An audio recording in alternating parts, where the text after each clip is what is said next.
દારૂબંધીની આમ તો મોટી મોટી વાતો ગુજરાત સરકાર કરે છે, પરંતુ વિડંબના એવી છે કે આજ ગાંધીના ગુજરાતમાં બેફામ દારૂ વેચાય છે। દારૂ રે દારૂ તારી કેવી કહાની।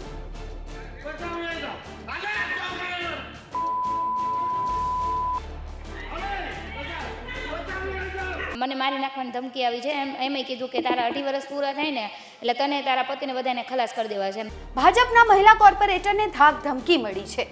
રાત્રિના સમયે બુટલેગરે ગાળાગાળી કરી અને આખો વિસ્તાર માથે લઈ લીધો। બુટલેગરના પરિવારજનોના કોર્પોરેટર પર વળતા પ્રહારો પણ થયા છે।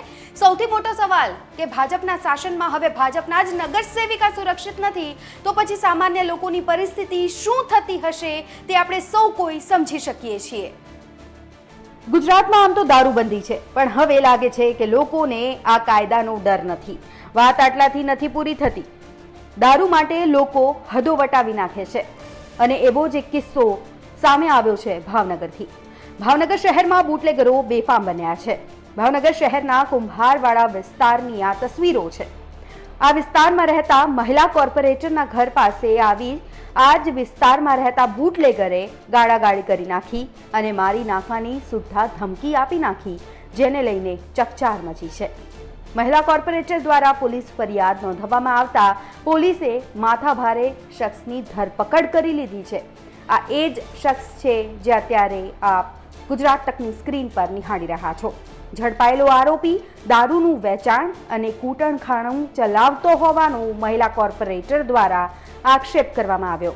તો બીજી તરફ મહિલા કોર્પોરેટરના ખોટા આક્ષેપોના કારણે આરોપીના બહેને ઝેરી દવા ગટગટાવી લીધી। પોલીસ દ્વારા આ મામલે હાલ વધુ તપાસ હાથ ધરવામાં આવી છે। મને મારી નાખવાની ધમકી આવી છે। એમ કીધું કે તારા 18 વર્ષ પૂરા થાય ને એટલે તને તારા પતિને બધાને ખલાસ કરી દેવા છે, એમ તારા પરિવારને ને। એનું કારણ એવું છે કે એ લોકો બુટલેગરો છે ને દારૂનો ધંધો જુગાર રમે છે, રમાડે છે અને કુટલખાના હાલે છે અને એમાં એ લોકો વ્યક્તિ એમ કહે છે કે તમે અરજીઓ કરીને રેડ પડાવો છે એમ। અને સ્કૂલમાં દુષ્યંત હતું એ સ્કૂલ મેં વ્યવસ્થિત કરાવડાવી, સ્કૂલમાં તાર ફેન્સીને એવી રીતે કરાવ્યું એટલે સ્કૂલમાં કાંઈ થાય નહીં। બાળકો માટે મેં બધું વ્યવસ્થિત કરાવડાવ્યું એટલે એ લોકો મારી ઉપર વધારે ઓલું રાખ્યું છે। સેજલબેનની વાત તો આપણે સાંભળી લીધી, જ્યારે બીજી બાજુ બીજેપીના મહિલા નગર સેવિકા દ્વારા આશીષ ઉર્ફે ઈસુ મેઘજી પરમાર પર દારૂનું વેચાણ અને કૂટણખાણું ચલાવતો હોવાનો આક્ષેપ કરવામાં આવ્યો। આ આક્ષેપના કારણે આરોપીના બહેન મંજુલા પરમારને લાગી આવ્યું અને તેમને ઝેરી દવા પી લીધી, જેમને તાત્કાલિક સારવાર માટે સરકારી હોસ્પિટલમાં ખસેડવામાં આવ્યા। ઘટનામાં તો એવું છે, મારા નણંદે દવા પીધી છે।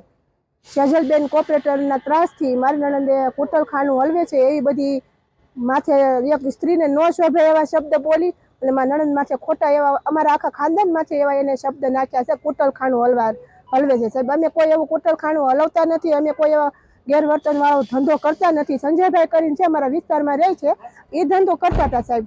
અને બીજા નંબરમાં કે મારા દેરને એ પૈસા માંગે છે, 21 મહિને ચૂંટણી લડવા માટે મારા દેરે પૈસા આપેલા હતા અને એ આપી દેશે એવી અવારનવાર કહે છે। જ્યારે એ લોકો મારા દેરને વાયદો કરે ત્યારે મારા દેર લેવા જાય ત્યારે આવા ખોટા વિડીયો વાયરલ કરી અને એને ખોટા હલવાડવામાં માંગે સાહેબ। અને એનો એટલો બધો અમારી માથે ત્રાસ, એનો કોઈ વાત ન પૂછો। અમે મારા ઘરવાળા એક્સેલમાં નોકરી કરે છે, મારા છોકરા અલંગમાં જાય, એક છોકરો મારો આઈપીસીએલમાં જાય છે, મારા દેર બંને છે એ બધી છૂટક મજૂરી કરી રહ્યા છે। જો કે સેજલબેન મહેશભાઈ ગોહિલે 20,000ના હપ્તા બાબતે અને અન્ય આરોપોને તો ફગાવી દીધા છે।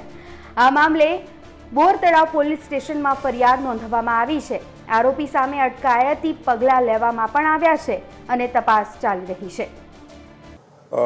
બોર તળાવ પોલીસ સ્ટેશન વિસ્તારમાં કુંભારવાડા મિલની ચાલીનો વિસ્તાર છે, ત્યાં ફરિયાદી જે છે એના દ્વારા એક ફરિયાદ દાખલ કરેલી છે, જે અનુસંધાને જે સામેવાળા જે છે એ જ વિસ્તારમાં રહે છે અને રાતના સમયે બંને વચ્ચે બોલાચાલી થયેલ અને એ અનુસંધાને બોર તળાવ પોલીસ સ્ટેશનમાં 504-506-2ની ફરિયાદ દાખલ કરેલી છે અને આ ફરિયાદ અનુસંધાને હાલમાં તપાસ ચાલુ છે।